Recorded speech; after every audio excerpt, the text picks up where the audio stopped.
Hi guys, welcome back to my YouTube channel. If you're new here, welcome. If you're not, welcome back. My name is Melissa and I talk about true crimes. Today is Friday, which means I'm going to be talking about missing children. Let's go ahead and get started. So today we're going to be talking about the disappearance of Michaela Garecht. Sorry if I'm not saying her name right. So Michelle was born January 24th of 1979 and she disappeared on November 19th of 1988, which was the year that I was born, and she was abducted in California. So yeah, let's go ahead and get started and talk about her. So like I said, Michelle was 9 years old when she was abducted in Harvard, California in broad daylight in the corner of Mission Boulevard and Lefty Avenue. Scratch of Garsh abductor were distributed along with missing person flyers through the San Francisco Bay Area within the 24 hours of her disappearance. But search efforts proved fruitless. Her case was featured in national media, including professional profiles in documentary series unsolved mysteries. After the 2009 release of Jace Duggar, who had been kidnapped in Missouri, California, and held captive by Phil and Nancy Gordillo for nearly 2 decades, renewed interest was brought on Garecht's case. Garrido was interviewed regarding Garecht's abduction in 2012. Wesley Sherman, a convicted serial killer who committed various murders with his accomplice Lauren Harcott, known collectively as the Speed Freak Killers, brought to the attention of law enforcement that the original sketch of Garecht's abductor bore a striking similarity to Harcott, who had committed suicide while on parole from prison in January 2012. While bone fragments discovered in one of Hartfog and Sherman disposal sites was brought to the two belong to Garecht. DNA profiling completely in the late 2012 provide that they were not hers. On December 21st of 2020, 2 years after the abduction of Garecht, David Amy Mish was charged with the abduction and the murder. So this is the timeline of her abduction.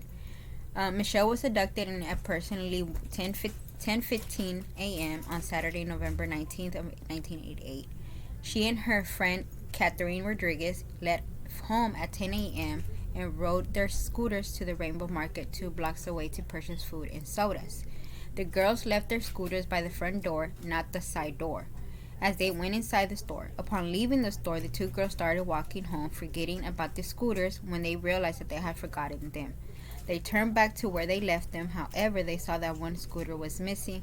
Garecht then spotted the scooter farther down in the market parking lot where it had been placed near a parked car.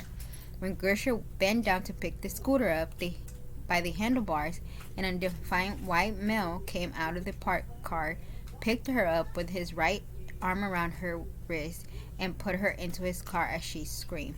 Rodriguez recalled the scene. I looked up when I heard a scream, and I saw him putting her into his car. She was still screaming. I just stood and watched, frozen in shock. The only witness to the abduction, Rodriguez, ran back into the store to get help. The abductor escaped with Garecht, while Rodriguez notified a female clerk when upon a phone police to report the kidnapping. At the time of her abduction, Garecht was wearing a T-shirt with word Metro in front, roll up denim jeans, black Mary Jane shoes, and pearl color feather shaped earrings. Guys, if you hear a voice, that's my daughter. In the 911 transcript, the female store clerk who phoned police on behalf of Rodriguez describes the man who allegedly abducted her as a hip-like in appearance. However, it was subsequently revealed that the clerk had offered an incorrect description of the man and had inadvertently mistaken him for someone else she had seen driving in the parking lot. The clerk describes the man in his 30s with a mustache driving a burgundy-colored car as false description, which was nearly distributed in the media for nearly 2 days following Garecht's abduction. Journalist Dennis Olivia comment. For 2 days in the Hart Police Department allowed media to publish false description of the suspect. The first opportunity and best opportunity to rescue this girl was immediately after it happened, and for 2 days they were looking for the wrong person. The dispatcher took information from the wrong person, and from there on, in communication was just not handled correctly, and the girl first 24 to 48 hours. Rodriguez, the sole witness to the abduction, describes Gersher's captor as a white male in his 20s. The most discussing characteristics was that he seemed to have severe acne or pork marks in his face. He had shoulder-length, dirty blonde hair. He was around 6 feet 0 inches, 1.83 meters in height, and had a slender build. The witness described him as having fox-like blue eyes and wearing a white t-shirt. According to Michelle's friend, the abductor drove a large old model American-made sedan. It was possibly a four-door vehicle and was either cream or tannish golden in color. The car may have been cement splasher on the side and lights set in the rear bumper. The front bumper was battered. The vehicle appeared run down. It may have previously been in an accident. The cars were last seen speeding south on Mission Boulevard towards nearly Union City, California, with Michelle inside. Michelle kidnapping led to one of the most expensive police investigations by the Hart Police Department, and they received 5,000 tips in the first year alone. In the days following Michelle's abduction, police and the Federal Bureau of Investigation searched hillsides, parks, and populated areas in the South Alameda country by helicopter and airplanes. Forensics inspection of Michelle's scooters yielded fingerprints from an unknown source, which law enforcement believed may have belonged to Michelle's abductor. On November 30th, San Francisco 49ers head quarterback Joe Montana made a public plea for the safe and return of Michelle. The majority of tips submitted occurred within the first month of Michelle's abduction, as it was reported by the San Francisco Examiner that personally 4,000 tips had been received by late December of 1988. In this December report, an officer from Hart Police Department commented, "The only way we are closer to finding out what happened is that we have eliminated so many leads in this case. But as far as knowing who did it or why what happened to her, we're not close." A reward fund over 70,000 was posted at the time for anyone who could provide information of Michelle's whereabouts. At the time of the kidnapping, Michelle's photo was featured as missing children on milk cartons, billboards nationally, and dozens of flyers and posters were spread throughout the community. Within a day of her disappearance, Michelle volunteers had distributed 42,000 missing person flyers. In December of 1992, a false lead was produced in Gersher's case with a prisoner inmate in Indiana named Roger Harker claiming to have buried Michelle's body in Hunters Point area of San Francisco. Upon further inquiry, Harker immediately claimed he buried Michelle in a Gladys field in Union City. Harker was flown to San Francisco to recover Michelle's body, but after 8 hours of inspecting their alleged field, he admitted he had invented the story, resulting in additional 6.5 years being added to his preceding sentence. In 1994, the Daily Review reported that the police had followed up on more than 50,000 leads. More than 3 decades later, investigation at the Hartford Police Station continues. Chief investigators and Inspector Robert Lempert declared, "We'll go anywhere in any corner of the earth to bring Michelle home." Law enforcement considered the kidnapping of Amber Swan in Pinole in June of 1988 as a potential connect, giving it personally to Howard Tim Bender, a man who injected himself into the search for Swat, became a suspect in her disappearance as well as that of Michelle.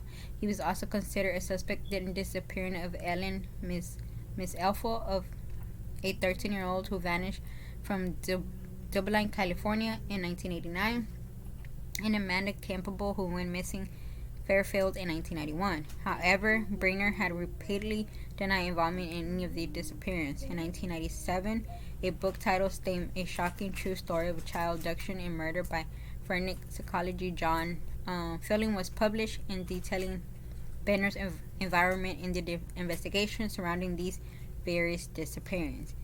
In 2009, appearance of kidnapping schoolgirl J.C. Lee Duggar after 18 years in captivity lead to police to be intentionally hopeful that Duggar, a doctor, Phil Garrido, may had also been involved in Michelle's disappearance. Hartwood is within hours drive from Garrido, Michelle's Entrance home in Ventura County, and Michelle's abduction took place 3 months after Michelle was freed from prison for rape and kidnapping. Like Michelle, Duggar was also thrown into the back of a car in broad daylight and in the presence of witness. The general description of the kidnapper and the car used in both kidnappings are also similar. The Hart Police Department conducted an extensive investigation into Garridos, and no evidence linked them to Michelle abduction was found. The connection did, however, propel Michelle back into national and international attention and brought forth new leads.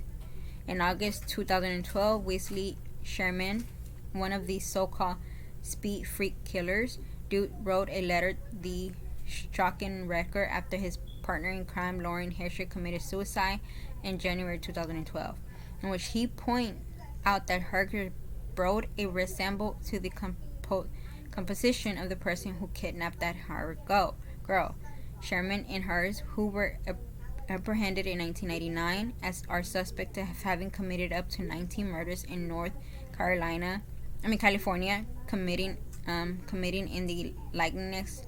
Herc's board to Michelle's kidnapper, witness Catherine Rodriguez, comment, "I thought then and I think now he could be the kidnapper. I think there are features that look very much like the man. It seems like a strong lead."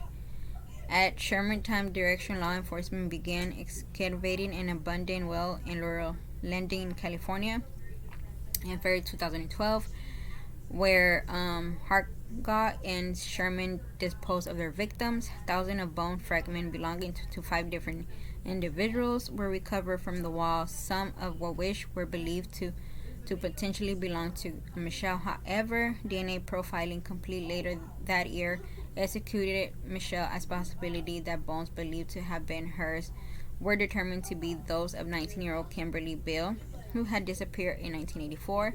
In January 2013, the further excavation of abandoned walls in the area were complete by yield no further remains.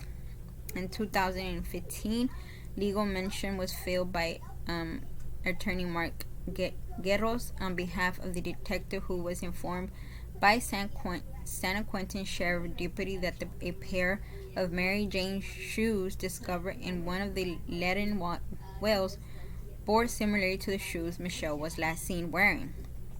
According to the detective, San Joaquin police refused to show him the shoes, both physically as well in the photographers, and as March of 2015, the shoe had not been examined by the Hart Police Department. On December 21st, 2020, the Hart Police Department, along with the FBI, announced that the arrest of David Mish for the kidnapping and murder after he was linked to the crimes via fingerprint. He is currently in prison since 1989 for the murder and trial for the murder of 2 women in 1986 by the Fairmont Police Department. Michelle's kidnapping was a high-profile missing child case and received national media attention. Her case was the first missing child case to be featured on America's Most Wanted in 1988. The case was featured once again on the show in 2009. The case also featured won numerous of other television shows in 1988. It was profiled on Unsolved Mystery, which aired in January of 1989. In 1999, Catherine Rodriguez, Gar's friend who witnessed her kidnapping, appeared on a Mary show. In 2009, Michelle's kidnapping was profiled on Deadline NBC and Larry King Live. The case has also caught the attention of the national media. The anniversary of Gar's kidnap had been marked every year at the location where the kidnap took place. Numerous ribbons, new and old, are tied to the tree to where the kidnapper's car was parked. Her mother, Sharon, maintains a blog direct to her daughter. In May 2019, the Federal Bureau of Investigation posted a $10,000 reward for information regarding Michelle's disappearance. And that is the sad story of Michelle. Guys, if anybody lives in the area or knows something, please, please, please call the police. It may not feel like it's not important, but something will help, and hopefully her family could get answer. And I am praying that her friend is doing well and is okay. I cannot imagine seeing my friend get kidnapped and me just stay there, be frozen. How could you take that image out of your mind? I will never wish that on anybody. I will be back soon. I will see you later.